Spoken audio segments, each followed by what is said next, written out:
Hello दोस्तों, स्वागत है आपका अपने चैनल पे। मैं मनोज कुमार। दोस्तों, आज मैं बात करने वाला हूँ सेल या कोशिका के बारे में। आपने सेल या कोशिका कई बार पढ़ा होगा, और आप अगर स्टूडेंट हैं या फिर कंपटीशन की तैयारी कर रहे हैं तो जो मैं आप बता रहा हूँ एक एग्ज़ाम पॉइंट ऑफ व्यू से आपको बता रहा हूँ, और इसमें जो फैक्ट हैं वो कहीं ना कहीं एग्ज़ाम की दृष्टि आपको काफ़ी इंपॉर्टेंट होंगे। तो चलिए दोस्तों, मैं स्वागत करते हैं आपको।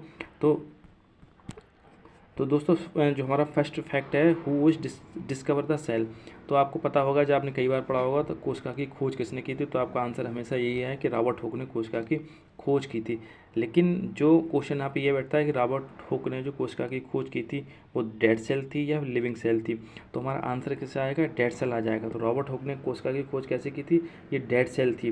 तो फिर लिविंग सेल की किसने खोज की गई थी, तो लिविंग सेल की खोज हमारी की गई थी एंटनी वॉन लीवेनहॉक ने हमारे क्या लिविंग सेल की खोज की गई थी।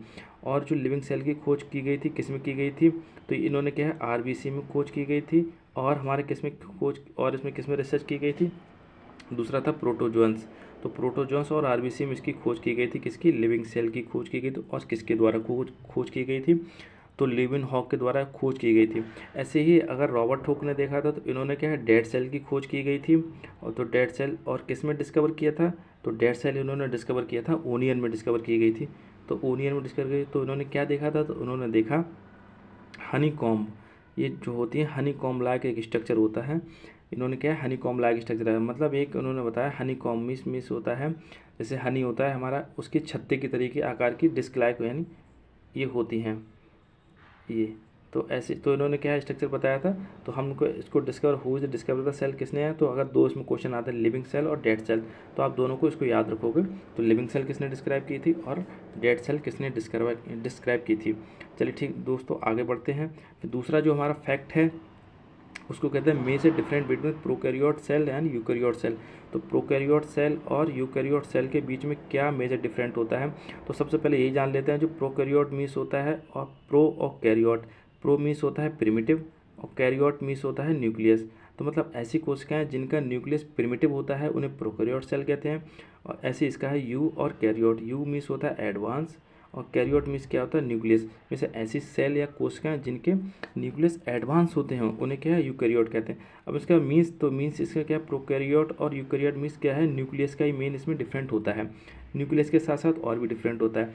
न्यूक्लियस में क्या डिफरेंट होता है, मीन्स जो प्रोकैरियोट सेल्स होती हैं उनमें क्या है न्यूक्लियस पर डिफरेंट होता है। न्यूक्लियस में क्या डिफरेंट होता है, तो जो प्रोकैरियोट सेल्स होती हैं उसमें न्यूक्लियस क्या होता है साइटोप्लाज्म में एक स्कैटर्ड फॉर्म, मीन्स न्यूक्लियस में क्या होता है डीएनए होता है। तो डीएनए होता है और न्यूक्लियोलस होता है। तो जो प्रोकैरियोट सेल में एक तो न्यूक्लियोलस एब्सेंट होता है, ठीक है। दूसरा जो डीएनए होता है प्रोकैरियोट सेल में साइटोप्लाज्म में स्कैटर्ड फॉर्म में मिलेगा। और जो प्रोकैरियोट सेल में डीएनए मिलता है और न्यूक्लियस ये मान के चलिए हमारी क्या है, ये प्रोकैरियोट सेल है। अब प्रोकैरियोट सेल तो इसमें जो न्यूक्लियस होगा एक क्या है कवरिंग या बॉन्डेड होता है। इसमें कवरिंग बॉन्डेड नहीं होती है यूकैरियोट में, और इसमें क्या है ऐसे स्कैटर्ड होता है। इसमें क्या है कवरिंग और बॉन्डेड, तो इसको हम क्या है न्यूक्लियस कहते हैं। तो मेजर डिफरेंट कैसे हो, एक तो हमारा न्यूक्लियस हो गया, दूसरा हमारा क्या होता है राइबोसोम। अब राइबोसोम क्या है, ये प्रोकैरियोट सेल है, और ये मान के चले हमारा क्या है eukaryote cell.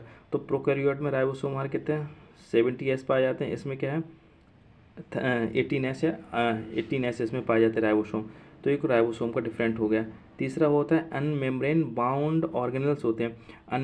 अनमेम्ब्रेन bound organelles means होता है अगर प्रोकैरियोट सेल होती है, ये मान के चलिए प्रोकैरियोट सेल होती है, तो इसमें जो भी ऑर्गेनल्स, एक तो लेस ऑर्गेनल्स होती है और ऑर्गेनल्स होते हैं वो मेम्ब्रेन बाउंड नहीं होते हैं, मतलब उनके ऊपर कवरिंग मेम्ब्रेन की नहीं पाई जाती, डायरेक्ट सीधे साइटोप्लाज्म में स्कैटर्ड या रहते हैं। दूसरा हमारे यूकैरियोट सेल में होते हैं, आपको पता है यूकैरियोट सेल एडवांस सेल होती है, उसमें जो भी सारे ऑर्गेनल्स होते हैं वो क्या है मेम्ब्रेन बाउंडेड होते हैं और साइटोप्लाज्म में डायरेक्ट नहीं मिलेंगे आपको, उनके अंदर के कंपार्टमेंटलाइजेशन या फिर इसको मेम्ब्रेन पाई जाती है। तो ये एडवांस सेल है, तो बाई मेम्ब्रेन भी होते हैं और सिंगल मेम्ब्रेन भी होते हैं।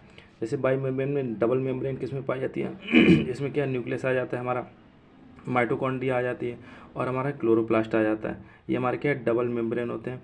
बाद बाकी सिंगल मेम्ब्रेन और ऑर्गेनल्स है।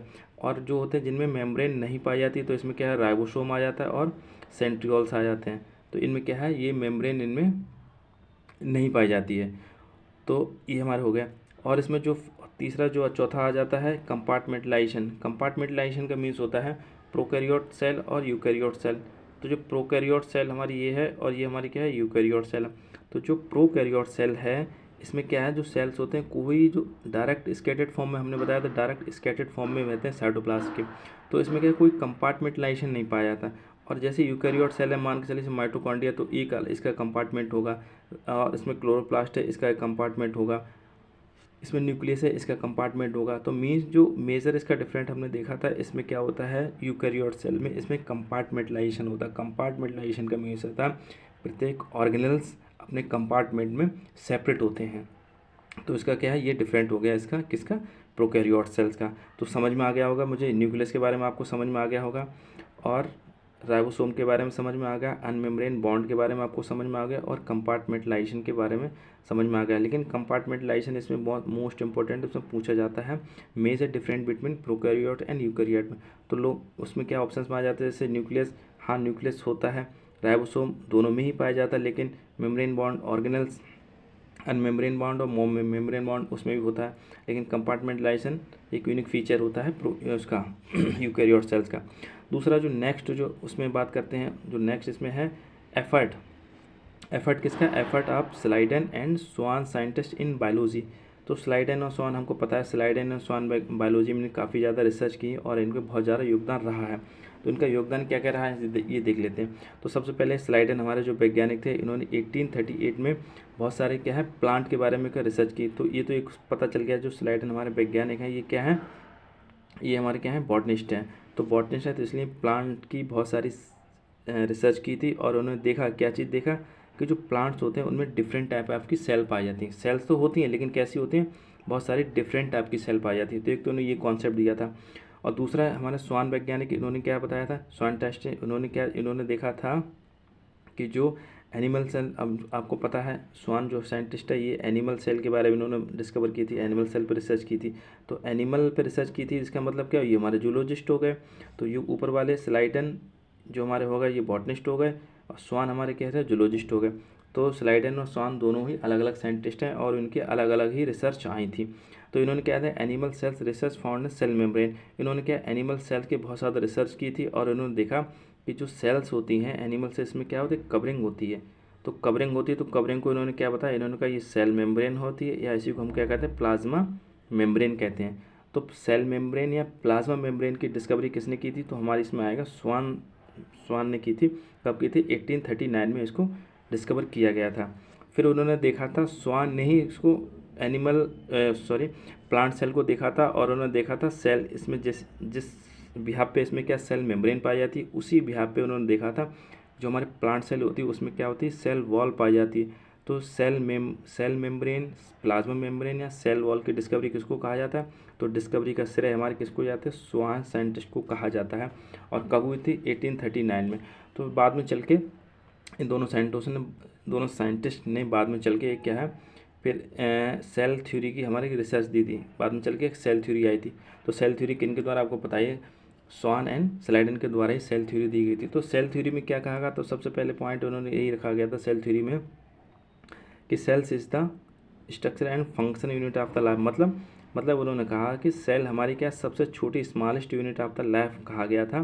क्यों, क्योंकि इसमें सारे फंक्शन हमारे क्या सेल में होंगे, और स्ट्रक्चर से पूरी लाइफ यानी यूनिट हमारा जो सपोज दैट ह्यूमन ही है, तो ह्यूमन में क्या है सबसे छोटी अगर यूनिट देखी जाए तो सेल। तो सेल में ही क्या है, इसी में सारी रिएक्शन से क्रियाएं होती हैं, और इसी के स्ट्रक्चर से पूरा हमारी बॉडी का शरीर का निर्माण होता है। तो फंक्शनल एंड स्ट्रक्चर लाइफ हमारी किसने है, सेल को कहा गया था। दूसरा इसमें जो पॉइंट रखा गया था, दूसरा पॉइंट इसमें ये रखा गया था कि all organelle consist of cells and its organelles. मतलब कि कहा था जितने भी ऑर्गेनिज्म हैं वो किससे, सेल से बने हैं, और इट्स ऑर्गेनल्स मीन्स इसके द्वारा जो उत्पाद या प्रोडक्ट है उसके द्वारा बने हुए हैं। तो सीधे सीधे यही हो गया कि जो सेल और सेल के द्वारा जो भी बने हुए प्रोडक्ट हैं उनके द्वारा ही पूरी लाइफ की फॉर्मेशन हुई है, और लाइफ उसी से जनरेट हुई है, और ह्यूमन या प्लांट उसी के द्वारा बने हुए हैं। तो इन्हें तभी इसको कहा था स्मॉलेस्ट यूनिट ऑफ लाइफ, किसको, सेल को कहा गया था। ठीक है, तो ये समझ में आ गया। तो लेकिन इन्हें दो पॉइंट बताए थे, सेल के बारे में बताया था, और लाइफ मतलब ह्यूमन या ऑर्गेनिज्म किसका बना हुआ था ये बताए थे। और इसको बाद में पूछा गया था इनसे इसका ड्रॉबैक रखा गया था, किसका, सेल थ्योरी का एक ड्रॉबैक था। क्या चीज़ ड्रॉबैक था सेल थ्योरी का, सेल थ्योरी का ये ड्रॉबैक था कि इसमें वो नहीं बता पाया इससे how to division of the cell, cell को डिवाइड कैसे हुआ किया, सेल डिवाइडेशन कैसे होती है। तो उस कुछ समय बाद के एक रोडोल्फ वर्चाउ वैज्ञानिक आए थे, इन्होंने डिस्कवर किया था और उन्होंने कहा था कि सेल्स डिवाइडेशन कैसी होती है, कब होते 1855 में। 1855 में रोडोल्फ वर्चाउ साहब ने एक कॉन्सेप्ट क्लियर किया था, किसका, सेल थ्योरी को कॉन्सेप्ट क्लियर कहा था। उन्होंने कहा था, एक वर्ड दिया था ओमनिस सेलुला ई सेलुला, ये एग्ज़ाम में काफ़ी बार पूछा जाता है और ये एग्ज़ाम का बड़ा फेवरेट, एग्जामिनर का बड़ा फेवरेट क्वेश्चन होता है कि ओमनिस सेलुला ई सेलुला किस वैज्ञानिक किसके द्वारा कहा गया था। तो रोडोल्फ वर्चाउ के द्वारा कहा गया था। कब कहा गया था, 1855 में कहा गया था। इसका मतलब क्या होता है, इसका मतलब ये होता है dividing all cells arriving from pre existing cells, मतलब उन्होंने कहा जो भी सेल्स डिवाइड हो रही है, मान के चलिए ये सेल्स है, इसका डिवाइडेशन हो रहा है, एक सेल ये बन रही है, एक सेल ये बन रही है, तो डिवाइड हो रही है, तो मतलब प्री एग्जिस्टिंग, मतलब इसको डिवाइडेशन के लिए कोई पहले से पहले कोशिका मौजूद है, उसी से ही सेल का डिवाइडेशन हो रहा है और नई सेल का फॉर्मेशन हो रहा है। तो इसी में क्या है, this is the final touch of the theory. तो इसी में सेल थ्योरी को उसको मेंशन किया गया और सेल थ्योरी को फाइनल टच। तो क्वेश्चन हमारा ये होता है, सेल थ्योरी किसने दी थी, स्लाइडेन एंड स्वान के द्वारा सेल थ्योरी को दिया गया था, लेकिन फाइनल टच किसने दिया था, तो फाइनल टच हमारा क्या है, रोडोल्फ वर्चाउ के द्वारा फाइनल टच दिया गया था। लेकिन सेल थ्योरी को रिप्लेस किसने किया था, तो रिप्लेस हमारे सेल थ्योरी की गई थी, एक निगेली साहब थे, उन्होंने क्या सेल थ्योरी को रिप्लेस किया गया था। लेकिन सेल थ्योरी का जो कॉन्सेप्ट होता है, तो किसमें कॉन्सेप्ट ये किसके लिए एक्सेप्टेबल नहीं है, तो सेल थ्योरी का कॉन्सेप्ट एक्सेप्टेबल नहीं है किसके लिए, ये हमारे वायरस के एक्सेप्टेबल नहीं है, प्रियॉन्स के लिए एक्सेप्ट नहीं, और बायरोइड्स के लिए। तो वायरस, बायरोइड्स और प्रियॉन्स, इनके लिए ये, क्योंकि ये वायरस प्रियॉन्स है, इनके लिए सेल नहीं कहा जाता, ये सेल की कैटेगरी में नहीं आते हैं। इसकी वजह से जो हमारे सेल थ्योरी इनके लिए कैपेबल नहीं है, इनके सिद्धांत को फॉलो नहीं करती सेल थ्योरी के लिए। तो दोस्तों ठीक है, आज के लिए बस इतना ही, थैंक यू।